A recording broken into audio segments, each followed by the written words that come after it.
todo esto.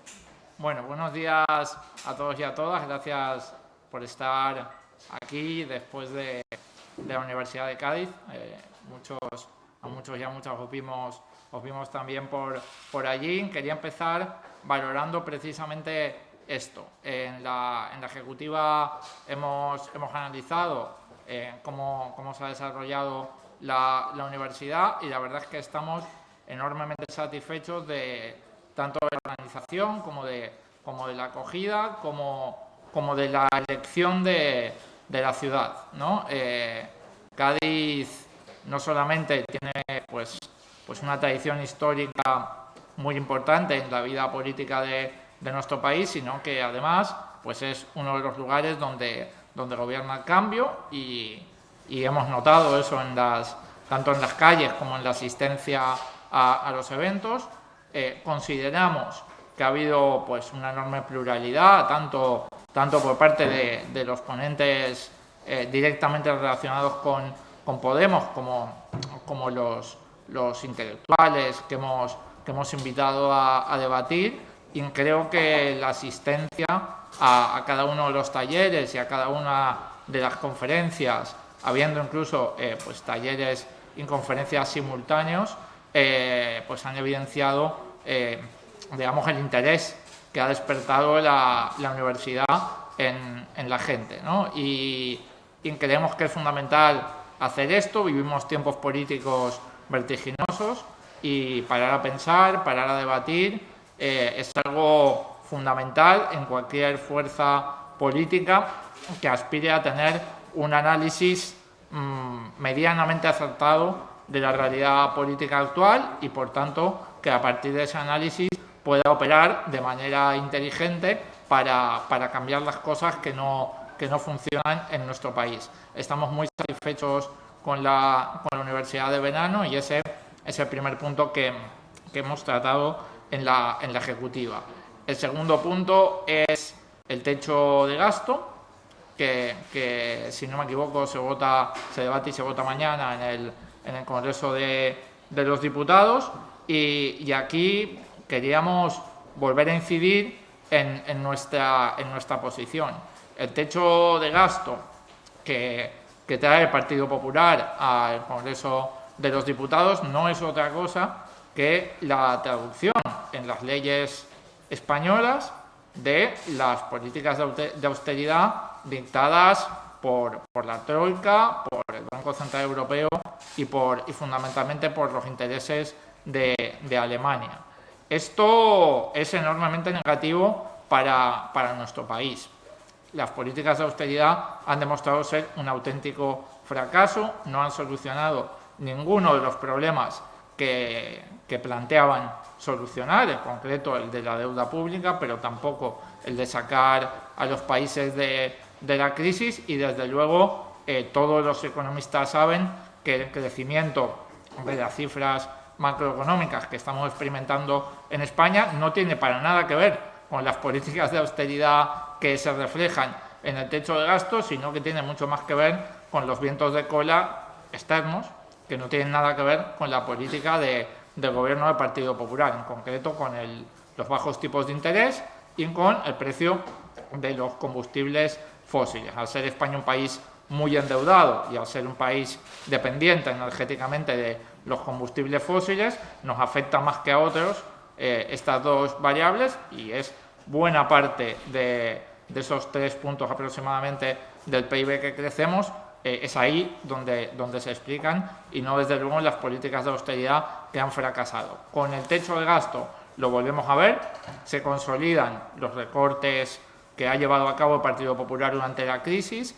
El techo de gasto que se plantea para 2018 es todavía 62.000 millones de euros más bajo que en el año 2010, cuando empezaron los recortes, es decir, se ha creado un cementerio social en nuestro país, y ahora se está echando cemento encima de él, y se está pues construyendo un nuevo modelo mucho peor financiado que antes de la crisis, y este techo de gasto lo que hace es consolidar este tipo de políticas. Nosotros además entendemos que la propia lógica del techo de gasto es una lógica fallida, es una lógica falaz.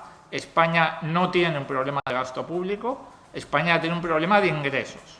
En España, las arcas del Estado ingresan pues 8 puntos porcentuales menos que la media europea. Muchísimos puntos menos que los países nórdicos, por supuesto, pero 8 puntos menos que la media europea. Nosotros entendemos que no debería haber un techo de gasto, sino un suelo de ingresos. Entendemos que hay cosas que se pueden hacer desde una política fiscal responsable que garanticen los ingresos de las arcas públicas y, por tanto, el gasto social en nuestro país, que también está 5 puntos, en este caso, por debajo de la media europea, y por eso no solamente nos oponemos al techo de gasto que va a plantear el Partido Popular, sino que además planteamos una alternativa diseñada por nuestro equipo económico y de acuerdo con todos los grupos de las confluencias de Unidos Podemos, en la cual, con medidas, desde nuestro punto de vista, muy moderadas y muy factibles, se podría plantear un techo de gasto 19.000 millones y medio de euros superior al que plantea el Partido Popular en estos momentos, tomando medidas fiscales como el destope de las cotizaciones de la Seguridad Social, como un impuesto de solidaridad a la banca, como un impuesto a las grandes fortunas, como la eliminación de ciertas desgravaciones a grandes grupos en el impuesto de sociedades, que al final acaban consiguiendo que las grandes multinacionales paguen mucho menos impuestos que las pequeñas y medianas empresas, o incrementando la tributación de los rendimientos del capital, que es, bueno, pues históricamente más baja que los rendimientos del trabajo en nuestro país. Esto permitiría subir las pensiones no contributivas, actualizar las pensiones contributivas al IPC, permitiría programas de becas, permitiría un plan de renta garantizada de 3.200 millones de euros, o iniciar un plan nacional de transición energética en el que también todo el mundo parece estar de acuerdo que sería clave para reindustrializar nuestro país y apostar por otro modelo económico. Como digo, no solamente Unidos Podemos y sus confluencias votarán en contra del techo de gasto del Partido Popular, además tenemos una propuesta económica alternativa que entendemos que es viable y que entendemos que nos haría converger con los niveles de ingresos y de gasto público de los países de nuestro entorno, y aprovechamos para pedir responsabilidad a los demás partidos. El PNV todavía no lo ha dicho, pero todo parece indicar que tiene un acuerdo de legislatura con el Partido Popular y todo parece indicar que va a votar a favor del techo de gasto. Los socios del Partido Popular en el grupo mixto, como fuera Asturias o como Unión del Pueblo Navarro, van a votar pues seguramente a favor del techo de gasto. Coalición Canaria va a votar seguramente a favor del techo de gasto, y nos queda el señor Quevedo, ese diputado que hace los 176 votos necesarios para tener mayoría absoluta, y que, a pesar de haberse presentado a las elecciones con el Partido Socialista, se nos intenta explicar ahora que, por lo visto, el Partido Socialista no tiene ningún tipo de influencia sobre él. Creo que si el Partido Socialista convenciera al señor Quevedo de votar en contra del techo de gasto del Partido Popular, no habría techo de gasto del Partido Popular y no seguiríamos haciendo políticas injustas y austeritarias en nuestro país. Por eso, humildemente, repetir la petición al Partido Socialista de que haga lo posible porque su socio de coalición, el señor Pedro Quevedo, no vote a favor del techo de gasto y haga como va a hacer el Partido Socialista, y celebramos además que sea así, y vote en contra. El Partido Socialista votó el año pasado a favor del último techo de gasto y ahora ha anunciado, en un gesto que celebramos, que va a votar en contra. Si su socio de coalición hiciera lo mismo, como ocurre en el caso del Partido Popular, que Foro Asturias y UPN votan siempre lo mismo que el Partido Popular en los temas estratégicos, pues estaríamos hablando de que no saldría adelante el techo de gasto del señor Montoro y podríamos empezar una senda con políticas económicas diferentes, más eficaces y más justas en nuestro país. Sin más, quedo a disposición de vuestras preguntas. Sí, ya que se vota ya mañana el techo de gasto y creo que Nueva Canarias va a decidir la postura hoy mismo, me gustaría que hiciera una valoración sobre la actitud del PSOE que ha dicho que son dos formaciones diferentes y que ellos no tienen que estar pendientes de lo que haga el señor Quevedo, y sí saber si finalmente Nueva Canarias apoya el techo de gasto, qué va a suponer este hecho en las relaciones entre PSOE y Podemos. Y por otra parte, la semana pasada nos dijeron que iba a haber una primera reunión de equipos entre Podemos y el PSOE. Me gustaría saber si ya se ha concretado, si por las razones por las que se está aplazando y si ya se ha avanzado algo más en ese trabajo parlamentario conjunto. Gracias. Vale, muchas gracias. Respecto a lo primero, ya digo, los hechos son que Nueva Canarias ha acudido en coalición con el Partido Socialista a las elecciones. Normalmente, cuando uno acude en coalición con otra organización a las elecciones es porque, por lo menos en lo estratégico, está de acuerdo.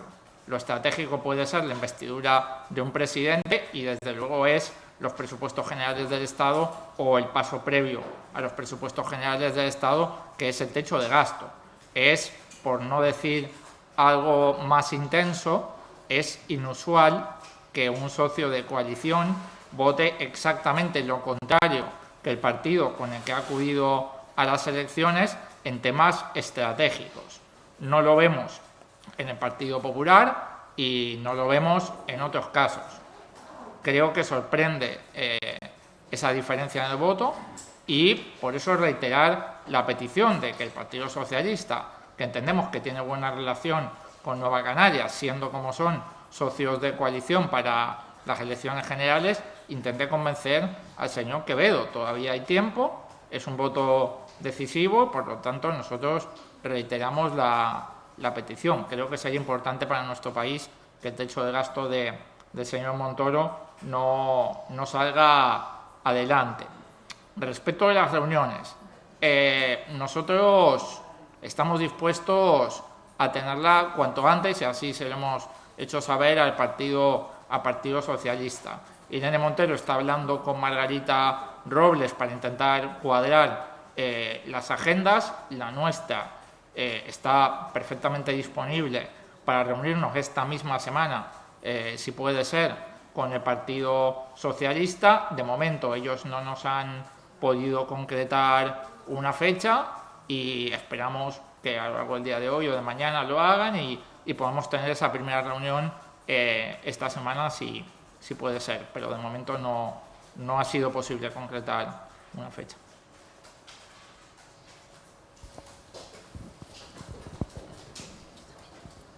Hola, buenos días. Sí, sobre esto último, no sé si sienten que hay poca predisposición por parte del PSOE para mantener esa reunión, debido a que ustedes están manifestando que quieren reunirse cuanto antes. Entonces, ¿cuál es la razón por la que no se produce? Bueno, supongo que nos lo explicarán cuando tengamos la reunión. No me atrevería a aventurar las causas, pero vamos, los hechos son los que he descrito. Nosotros estamos dispuestos a tenerla cuanto antes y estamos esperando a que el PSOE nos diga una fecha que le venga bien. Esperamos que sea esta semana, probablemente lo sea, y seguramente, bueno, pues ellos nos expliquen por qué no ha podido ser antes.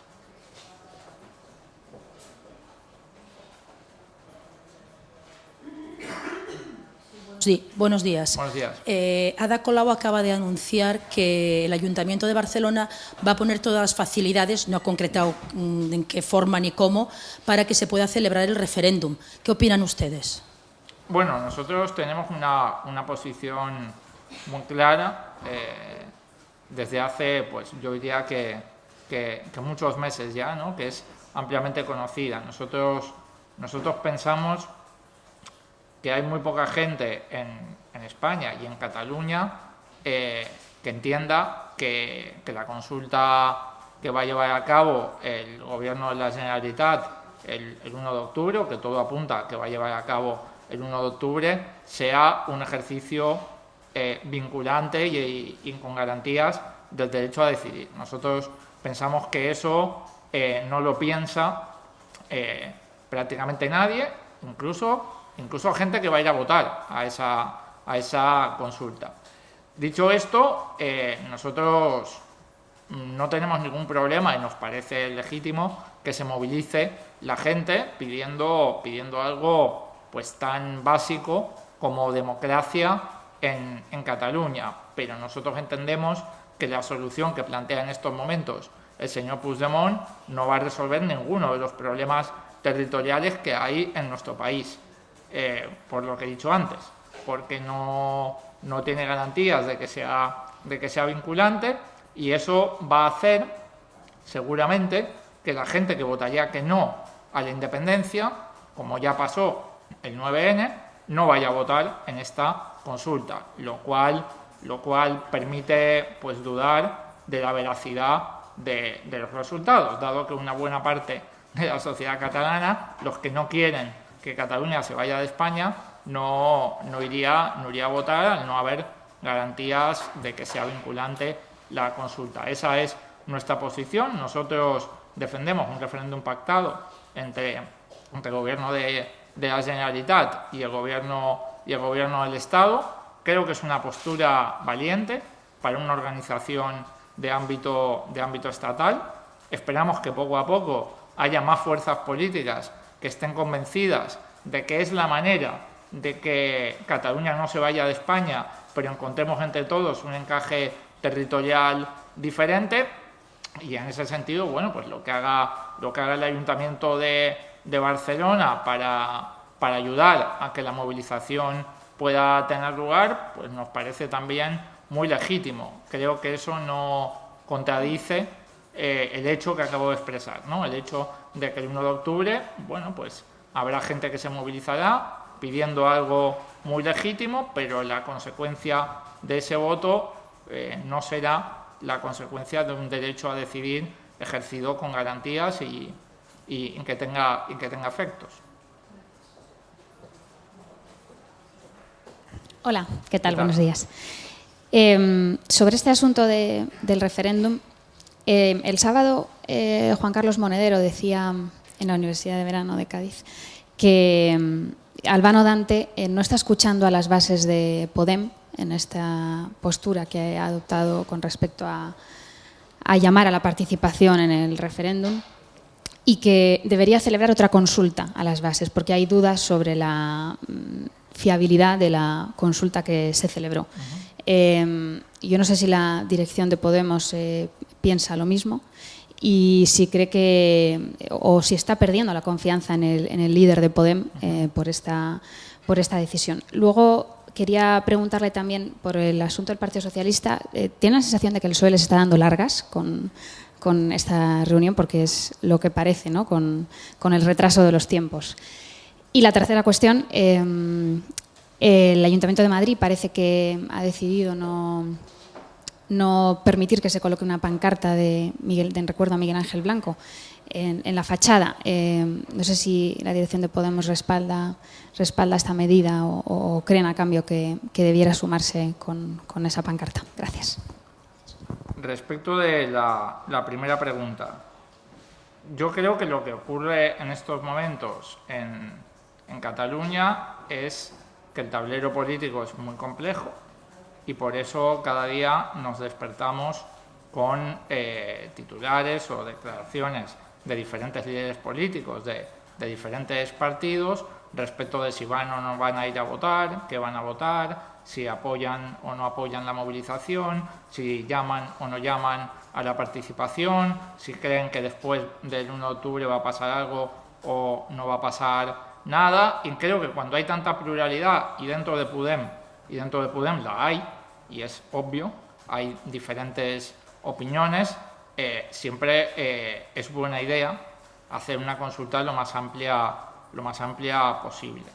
Creo que en estos momentos hay dos temas políticos centrales en los que Podem en Cataluña juega un papel, que son la posibilidad de que haya un acuerdo, una unidad con Cataluña en Comú, y la posición respecto de la consulta del 1 de octubre.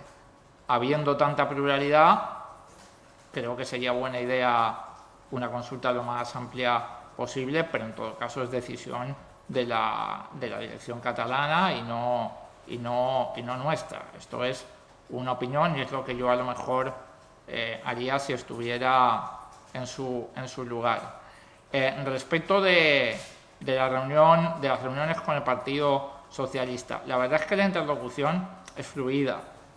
Nacho Álvarez habla pues diariamente con Manu Escudero, Irene y Margarita están en contacto. Creo que es demasiado pronto como para decir que nos están dando largas. Espero que no, espero que nos reunamos esta semana. Respecto de la noticia del Ayuntamiento de Madrid que desconocía, nosotros pensamos que son cosas que tienen que decidir los ayuntamientos. A nosotros nos parece legítimo que se hagan homenajes a las víctimas del terrorismo, legítimo y necesario, además. Homenajes a Miguel Ángel Blanco, homenajes a Ignacio Echeverría, homenajes a Pilar Manjón u homenajes a todas las víctimas del terrorismo en su conjunto. Pero en todo caso entendemos que los nombres de las calles o las pancartas que se colocan en diferentes sitios pues es algo que tienen que debatir y decidir los grupos municipales.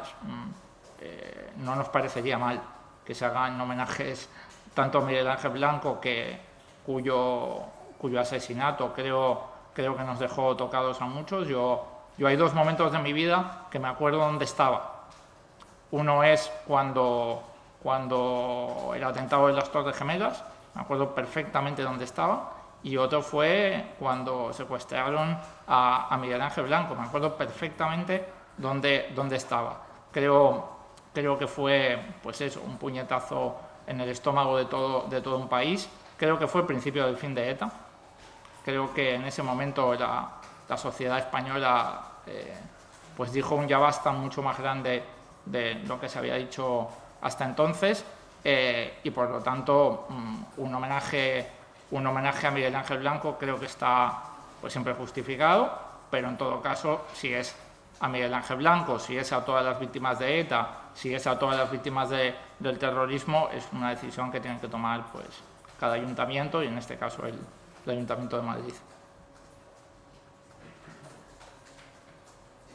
Con el tema de Miguel Ángel Blanco, el PP ha hecho esta mañana un homenaje en Génova.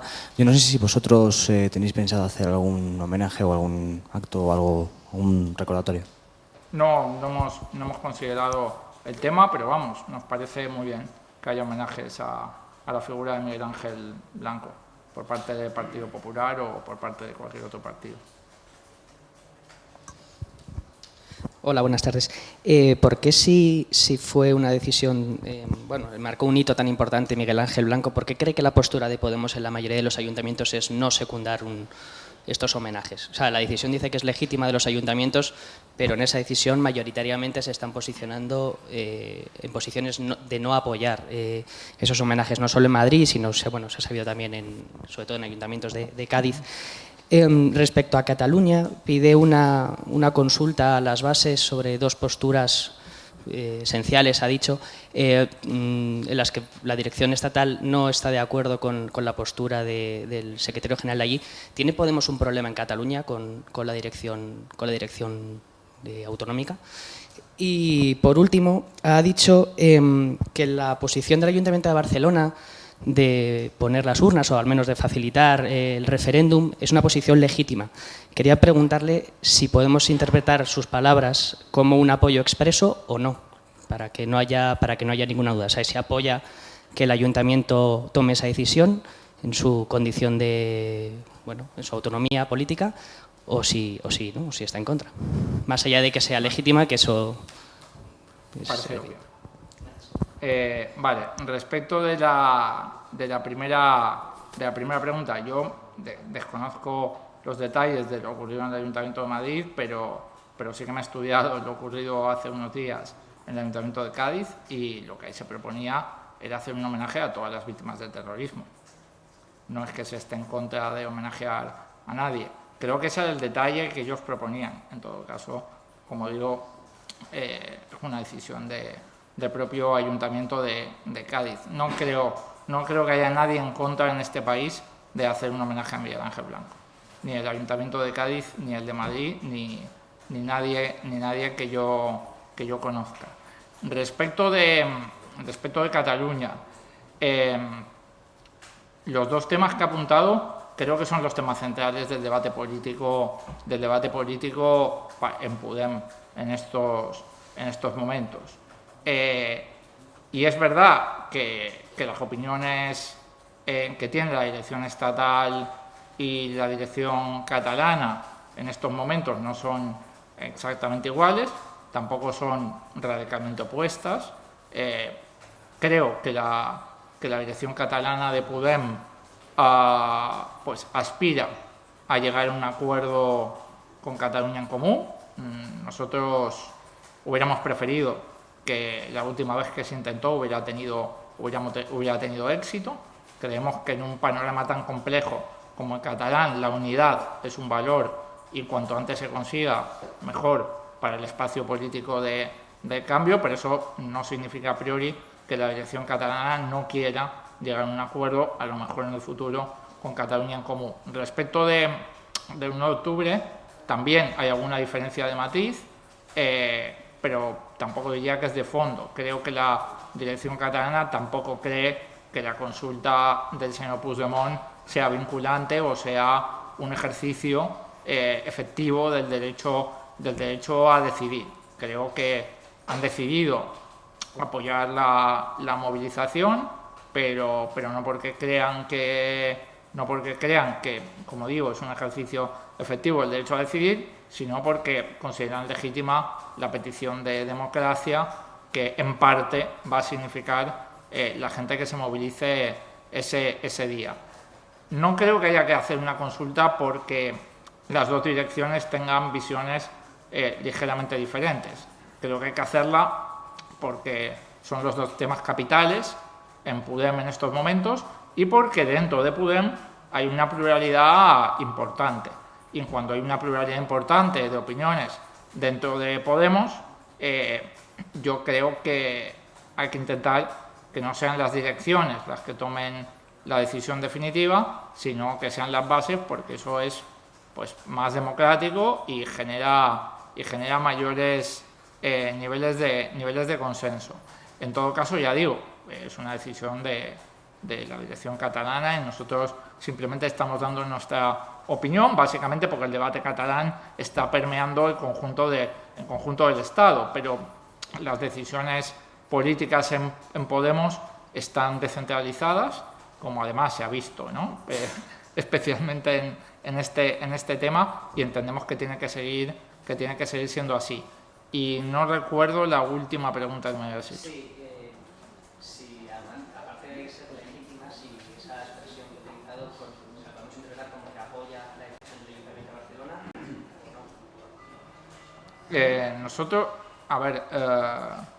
Nosotros entendemos que la movilización es legítima. Entendemos que poner urnas no parece un acto de extrema violencia, ¿no? Por decirlo de alguna manera suave, y entendemos que este anuncio del apocalipsis, porque vaya a haber, pues no sé, urnas en mesas, ¿no? Que parece algo bastante inofensivo. Creo que parte de una intención clara por parte del Partido Popular de utilizar Cataluña o cualquier otro tema para tapar sus vergüenzas. Esto dicho desde la discrepancia a la hoja de ruta que tiene el señor Puigdemont, que nosotros no compartimos, pero entendemos que también es obvio cómo está utilizando esto el Partido Popular. Creo que una decisión administrativa del Ayuntamiento de Barcelona de apoyar, no sé, abriendo puertas, colocando mesas o poniendo cajitas encima de mesas, pues no solamente es, en fin, legítima, sino además que tiene pocas consecuencias de gran gravedad, ¿no? En ese sentido, creo que estamos hablando de una decisión autónoma del ayuntamiento que como tantas otras, pues les corresponde a ellos. No creo que ninguna dirección estatal ni autonómica tenga que meterse a decir si Ada Colau o Manuela Carmena tienen que poner o no poner cajas encima de mesas o abrir puertas de colegios o de institutos. Creo que forma parte de la autonomía del ayuntamiento y sería muy raro que las direcciones estatales opinásemos sobre eso. ¿Qué tal? Buenas tardes. ¿Qué tal? Quería primero volver sobre la votación de mañana en el Congreso. Si al final Pedro Quevedo, Nueva Canaria, decide apoyar el objetivo del déficit, ¿exigirán ustedes explicaciones a Pedro Sánchez y al Partido Socialista? La dirección de Podemos pedirá explicaciones a Pedro Sánchez por el apoyo de Nueva Canaria al techo de gasto y al objetivo del déficit. Sobre el referéndum en Cataluña y sobre esta petición que le hacen a la dirección autonómica de que consulte las bases, es una opinión que ya le han expresado a Albano Dante Fachin. ¿Cómo la ha recibido? ¿Se va a poner en marcha? ¿Creen que se va a poner en marcha esa consulta entre las bases? Podem ya supuestamente ha hecho una consulta en los círculos, un debate y un proceso, digamos, asambleario que la dirección supuestamente ha recogido y ha condensado en esa postura de animar a la votación.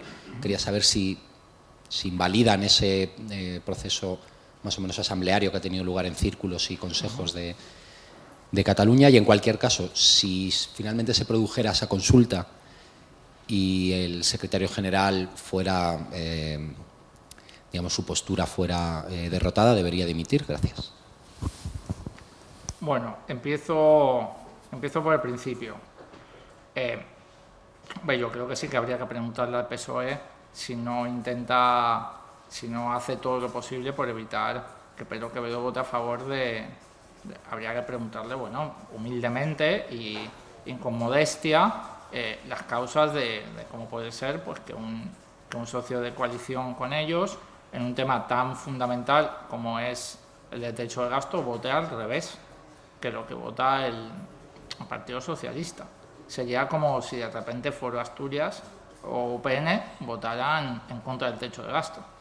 Creo que sorprendería a todo el mundo y creo que todos los periodistas, no solamente Unidos Podemos, preguntarían al PP pues, cómo ha podido ocurrir eso, ¿no? Creo que sería algo, al ser algo tan extraño, creo que, pues sí, le tendríamos que preguntar al PSOE las causas, que a lo mejor las hay, pero desde luego habría que preguntarlas, no solamente nosotros, sino diría yo que los medios de comunicación les podría resultar interesante también. Respecto de la consulta, nosotros hablamos regularmente con la dirección catalana de muchos temas. Este en concreto, en los últimos días, no lo hemos hablado, hemos contestado a las preguntas que nos habéis hecho los medios de comunicación al respecto, pero digamos que respecto de uno de los dos temas que he puesto encima de la mesa, que es la unidad con Cataluña en Comú, pues sí que tuvimos en su momento un largo debate con la dirección catalana respecto de cómo se podía consultar a las bases por la unidad con Cataluña en Comú. Se hizo una consulta, pero no para validar un acuerdo, que es lo típico que se suele hacer cuando se llega a un acuerdo con otra formación política, que es lo que hicimos nosotros cuando llegamos a un acuerdo con Izquierda Unida para acudir a 26J en coalición electoral. Uno intenta fraguar un acuerdo y luego consultar las bases por él. En Cataluña se hizo al revés, se preguntó primero por unas ciertas condiciones y luego se rompió la posibilidad de llegar a un acuerdo sin que nadie señale culpables. Digamos que no se pudieron entender ambas partes. ahí sí que debatimos mucho este tema, pero vamos, en los últimos días yo personalmente he estado trabajando en la Universidad de Cádiz y no he podido hablar con la dirección catalana, pero vamos, creo que saben lo que pensamos. Y respecto a la consulta de los círculos, yo creo que es muy interesante preguntarle a los círculos.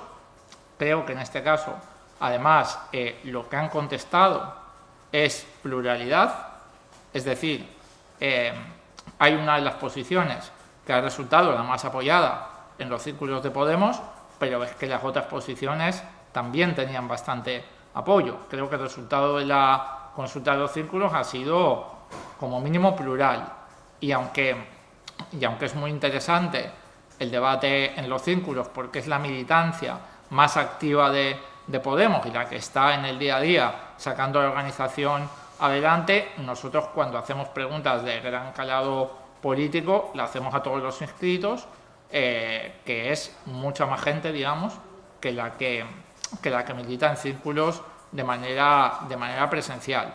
Nosotros cuando consultamos por el acuerdo Rivera-Sánchez o cuando consultamos por el acuerdo con Izquierda Unida, no le preguntamos solamente a los círculos de Podemos, sino que le preguntamos a todos los inscritos porque eran temas de alto voltaje político, y además porque la gente que participa en los círculos normalmente está inscrita, con lo cual también puede votar en este tipo de procesos. A eso me refería con una consulta lo más amplia posible. No es que sea no válido lo que se ha hecho, pero sí que entendemos que es un tema de alto voltaje y posiblemente, además de conocer la opinión de los círculos, que ya digo, ha resultado ser bastante plural, también creo que tendría sentido conocer la postura del conjunto de inscritos de Podemos en Cataluña.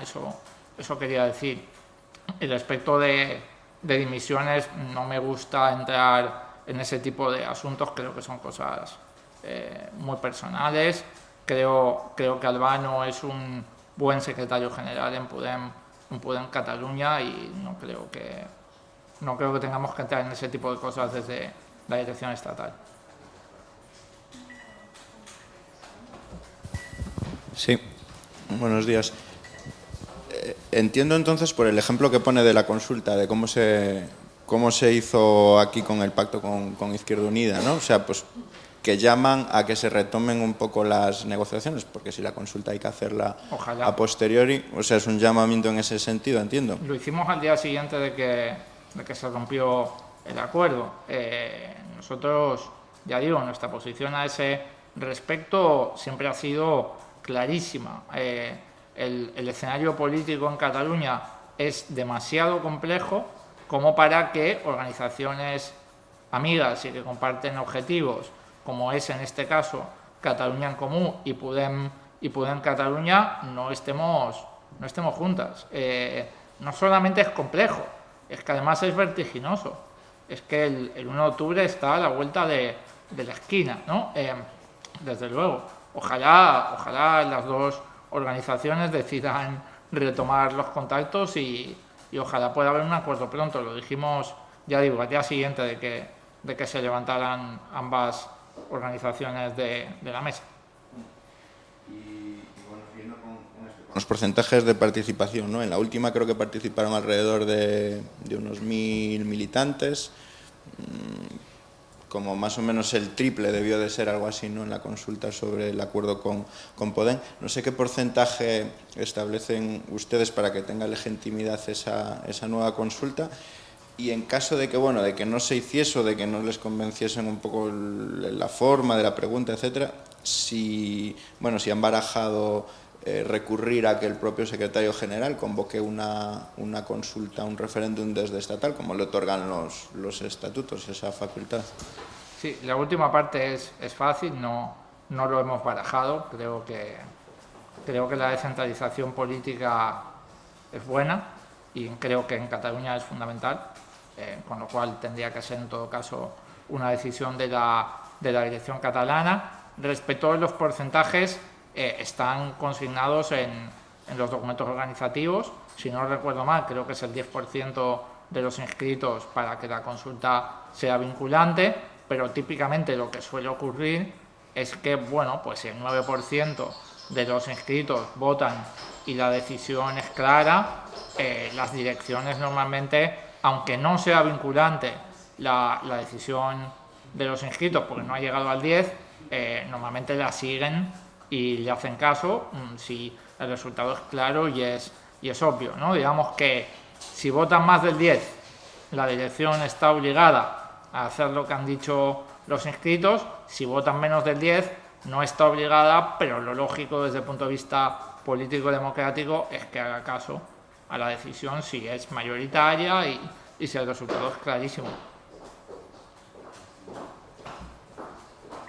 Hola, buenas tardes. Yo quería pedirle una valoración oficial del partido sobre Leopoldo López y qué puede suponer su paso de la cárcel al arresto domiciliario para el futuro inmediato de Venezuela, teniendo en cuenta la votación que hay convocada para el domingo que viene y sobre todo para la constituyente del día 30. Gracias. Sí, nosotros entendemos que, sin que nadie se llame a error respecto de quién es Leopoldo López, creo que todo el mundo sabe quién es Leopoldo López, independientemente de eso, que creo que es conocido, es un paso importante para rebajar la tensión en Venezuela. Creo que ha habido unanimidad en nuestro país respecto de este hecho. Creo que hay que agradecer las gestiones de Zapatero en todo este asunto, que a diferencia de lo que ha hecho el Partido Popular, que ha sido pues utilizar la desgracia de un país hermano para intentar ganar puntos electorales en España, ha puesto en primer lugar pues el futuro del pueblo venezolano y ha intentado ayudar en la medida de sus posibilidades a que se rebaje la tensión y a que se den pasos importantes hacia la normalización de la vida democrática y civil en Venezuela. Creo que hay que agradecer las gestiones de Zapatero y nosotros así lo hemos hecho. Estaría bien que se dieran más pasos y que, por ejemplo, dejara de haber llamamientos a subvertir el orden constitucional o a que el ejército se subleve contra el orden constitucional. Creo que si hay más pasos, además de que Leopoldo López pueda volver a su casa con su familia, se iría avanzando hacia una situación normalizada, de menor tensión civil y democrática en Venezuela. Creo que eso sería bueno para el pueblo venezolano, que es un pueblo hermano. Creo que ese debería ser el papel de cualquier líder político en España. Por eso agradecemos a Zapatero y básicamente esa es nuestra valoración. También creemos que es bueno que cuando hablamos de política internacional hablemos también de otras cosas que están pasando. Erdogan ha encarcelado a toda la dirección de Amnistía Internacional en Turquía y no parece que esto al señor Mariano Rajoy le preocupe mucho. Marruecos está reprimiendo las protestas en el Rif de una manera muy dura y seguramente contraria a los derechos humanos, y el señor Mariano Rajoy tampoco parece que esto le preocupe demasiado. Nosotros creemos que Venezuela está sufriendo, creemos que es bueno que se trabaje, como ha hecho Zapatero, hacia normalizar la vida civil y la vida democrática allí, pero Venezuela no es el único país del mundo que tiene problemas y a veces sorprende que sea el único que se mencione desde ciertos lugares, en particular desde el Partido Popular. Creo que hay que reflexionar sobre eso, porque eso no es política internacional responsable, eso no es tener altura de Estado y eso no es darle a España el papel que tendría que tener en la geopolítica planetaria y en el bienestar de los pueblos de nuestro entorno o de los pueblos de Latinoamérica que están con un océano de por medio, pero que son hermanos de nuestro país por motivos culturales e históricos. Sí, buenos días. ¿Ha dicho usted sin que nadie se Sí, que ha dicho usted sin que nadie se lleve a error de quién es Leopoldo López. Me gustaría que me ampliase lo que cree Podemos de quién es Leopoldo López, para que no nos llevemos a error más que nada, y si comparte con su socio de coalición, Alberto Garzón, que es un golpista, como dijo el otro día en Twitter. Yo creo que aquí no hace falta opinar. Las declaraciones de Leopoldo López están en la hemeroteca. Creo que cualquier persona que las busque las encuentra. En ese sentido, a eso me refiero. Es fácil no equivocarse. Solamente hay que buscar en Google, con lo cual respeto que haya compañeros que tengan sus opiniones. Yo me voy a abstener de emitir las mías porque creo que están al alcance de cualquier ciudadano que tenga a mano pues, un navegador de Internet y una conexión de banda ancha.